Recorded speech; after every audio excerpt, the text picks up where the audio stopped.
Chào các bạn, rất vui được gặp lại các bạn. Thì hôm nay là mình mới mua cái mỏ hàn, cái chạm hàn các bạn. Giờ mình sẽ mở hộp cho các bạn coi nha. Đây là cái típ hàn được tặng kèm đấy các bạn. Đó, KSGT12-K, đây là cái lưỡi dao, đó, cái lưỡi dao tặng kèm. Đây bên trong hộp thì gồm có đây là cái tay hàn các bạn.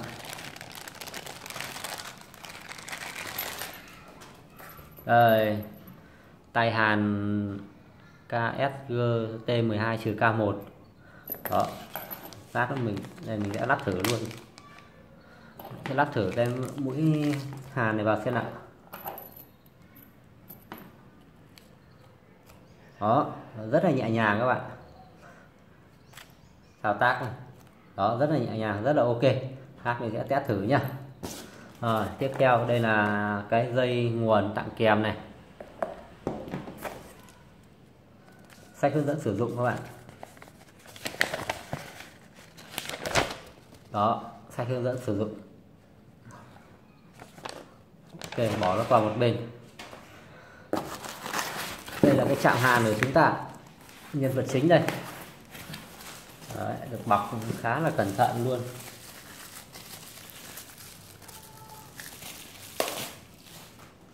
Rồi đây rồi các bạn. Đó, T12. Đấy, chạm hàn T12.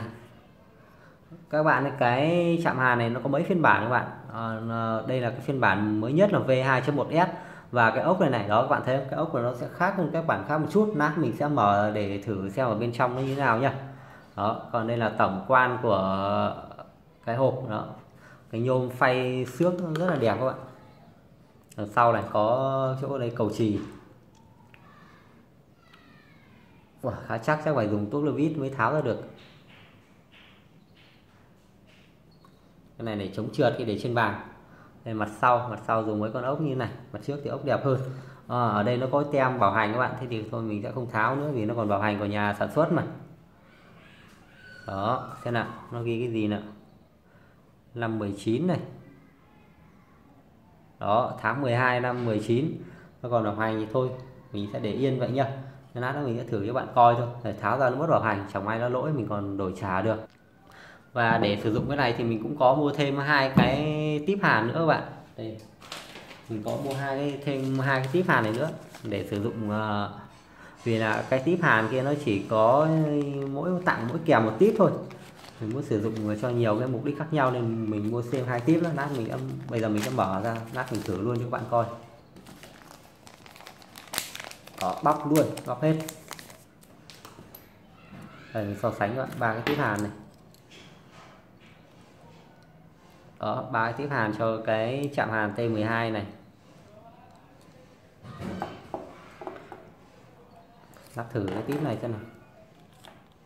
Đó, rất là đẹp các bạn, rất là vừa. Cái tay hàn này lắp rất là nhẹ nhàng. Rồi bây giờ mình sẽ cắm điện mình thử luôn đi các bạn. Rồi bây giờ mình sẽ lắp vào, mình sẽ test thử cho bạn coi nha. Các bạn để ý này, ở trên cái chạm hàn của chúng ta nó có một cái đầu nhỏ nhỏ thế này. Đây này, có cái đầu nhỏ nhỏ đây này. Đó, khi các bạn lắp vào thì ở trên đây nó cũng một cái đầu nhỏ đó, các bạn để đúng chiều là được. Các bạn thấy không? Đúng chiều ấn là nó sẽ vào. Đó, chúng ta xoáy lại.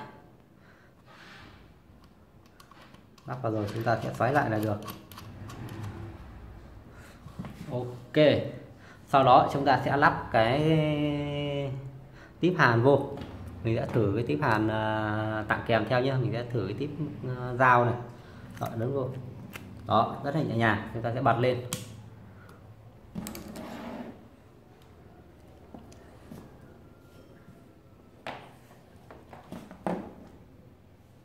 Đó, bây giờ bật lên thì chúng ta sẽ xét nhiệt độ nha các bạn.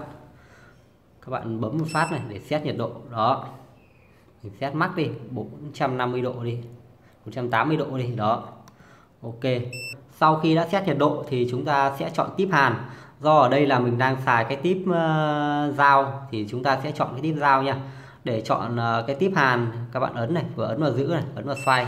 Đó, ấn vào xoay chúng ta sẽ chọn cái típ là K. Ok, rồi xong. Đó, bây giờ mình sẽ thử cho các bạn nhá.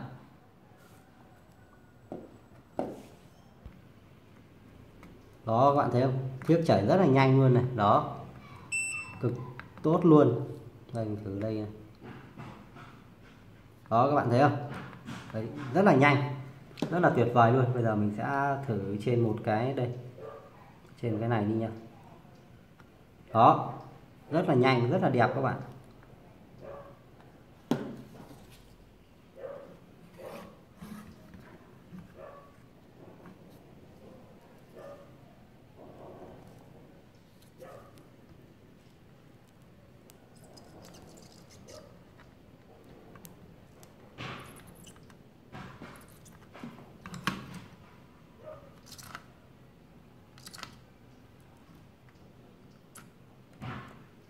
Đó các bạn thấy không, vuốt rất là mượt mà luôn, đó tuyệt vời luôn đúng không?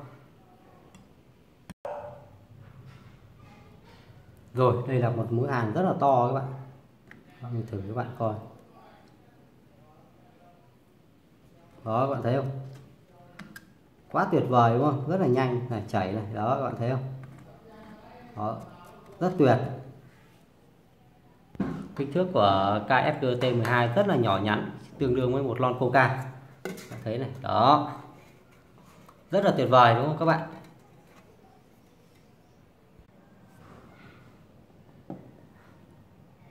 Rồi bây giờ là mình sẽ cùng anh em đi tìm hiểu qua cái giao diện sử dụng của KSG T12 nha. Đó, để bấm một lần xuống này để chúng ta sẽ xét nhiệt độ. Nhiệt độ tối đa là 480 độ C và cái nhiệt độ thấp nhất là 150 độ C nha các bạn. Đó, xét xong các bạn bấm xong. Đó, cái chạm hàn nó sẽ tự giảm nhiệt độ về. Và để truy cập vào để truy cập cái menu của T12 này, các bạn sẽ giữ nút trong một lúc. Đó, đây là menu của T12. Các bạn sẽ dùng cái công tắc này để di chuyển. Đó, rất là nhiều chế độ các bạn. Có tất cả tới 20 chế độ. Đó, đây là thông số của cái phiên bản này các bạn ạ. Chạm hàn là version 2.1S mới nhất.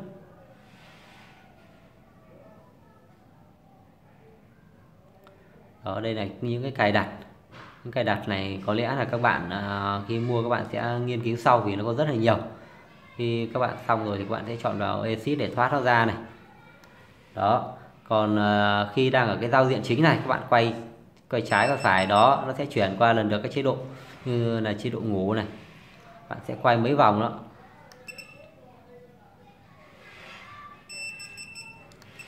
Còn quay bên phải này, đó, vào chế độ bút này sẽ tăng nhiệt độ nhanh hơn chế độ set này. Đó, bạn thấy rất là dễ sử dụng luôn. Giao diện là cực kỳ thân thiện và dễ sử dụng. Chúng ta chỉ cần đọc cái hướng dẫn sử dụng một nút là được. Và để chọn cái tiếp hàn đấy, để chọn tiếp hàn các bạn giữ này, ấn nó xuống này và xoay này. Đó, nó sẽ cho các bạn chọn tiếp này. Ở đây đang tiếp là BC2. Có rất nhiều loại tiếp để các bạn chọn. Đó, các bạn chọn đúng cái tiếp hàn thì hàn nó sẽ ngon hơn nhé các bạn. BC2 của mình đâu rồi? Đó, xong bấm một phát là được. Và để căn cái nhiệt độ thì các bạn giữ này, quay ngược lại. Đó, các bạn thấy không? Đấy, để chỉnh, để căn cái nhiệt độ. Đó, đấy là một vài cái thông tin cơ bản của cái chạm hàn T12 này, rất ngon lành đúng không các bạn? Rồi, cảm ơn các bạn đã xem clip. Thì hy vọng qua clip ngắn này thì giúp bạn nhìn ra được một vài cái điểm chính của cái chạm hàn rất là nổi tiếng này. Hy vọng thì các bạn sẽ lựa chọn được cái chạm hàn nó phù hợp với nhu cầu sử dụng của mình. Nếu như có bất kỳ câu hỏi nào thì các bạn vui lòng để lại comment, mình sẽ trả lời các bạn.